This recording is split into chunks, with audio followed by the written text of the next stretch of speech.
Hi, this is Victoria and Gameful Isolation video number 8. And I will reveal you the topic of the video in a second. But first, I have a question. Have you ever felt like you hear the stories, how people feel, and there are many that overlap and sound the same, or maybe in the news, and but you cannot resonate? That happened with me at the beginning of the lockdown when many people started speaking about feeling lonely and isolated. And I was thinking, why don't I feel isolated? Is something wrong with me? And then, being an anthropologist, just to considering the differences without saying one is better and another is worse, I realized, wait a second, I'm a writer and an entrepreneur who works most of the time from home, from home. So even also before the lockdown. So before the lockdown, my situation was the following.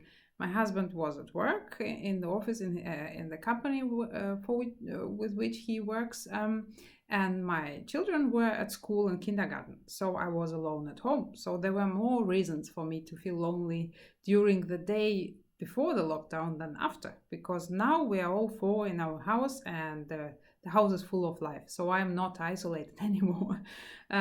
So that was funny to see, and the irony that writers actually are not isolated very much. So we have a vice versa situation.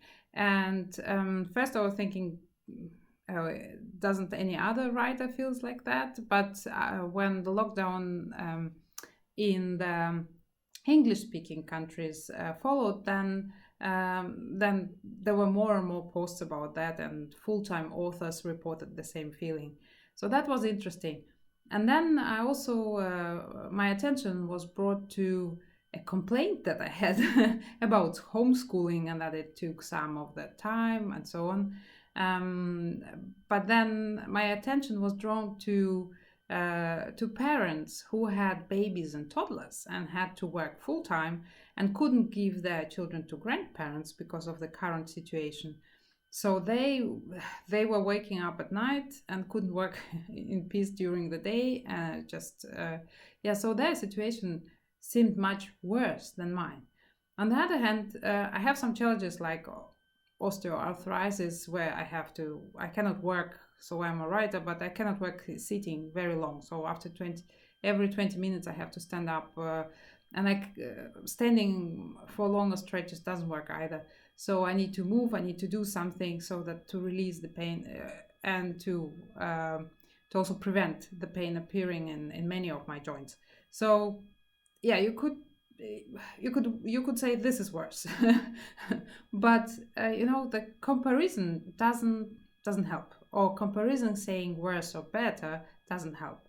That is why anthropology is so brilliant, because it rejects comparison. It has this, if you remember, I mentioned cultural relativism. It's just seeing at the development of each culture in its unique way.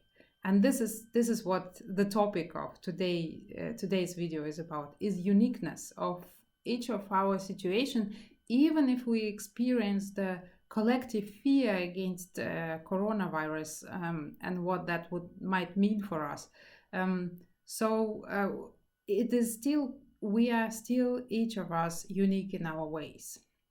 And that is one of the reasons why I consider anthropology as a foundation for self-gamification. So you cannot identify the smallest step in what you do without being aware. You cannot identify what is fun for you without being aware. So you start with being aware, honest, kind, and helpful to yourself and to those around you. And here's how uniqueness is also reflects in games. If you see in games, even in the same game, we do different moves and we perceive it differently. Some people like some of the games more than less than others. But what I also realized is that designers and players of games, they use anthropology too.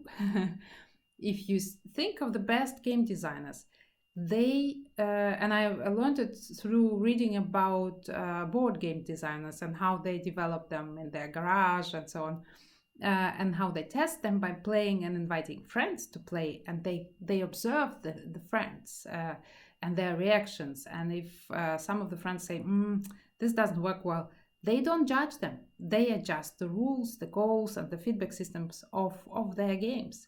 So it's really anthropological. And if you see the players, it's the same too. I watched. I sometimes observed my children watching YouTube, where they watch other players playing their favorite games, so they consider and this is how you do. So this is also very anthropological. Yes. So we are very unique in our reactions or in our actions also during these times, and that is why sharing what we experience is so important. And I'm grateful to all the friends, but also friends that I don't know yet, who share their creative ideas, who create fun Facebook groups where they inspire also others to come up with ideas and to share what they hear, what they learn from others. And it's just so inspiring to see how helpful, how compassionate people are.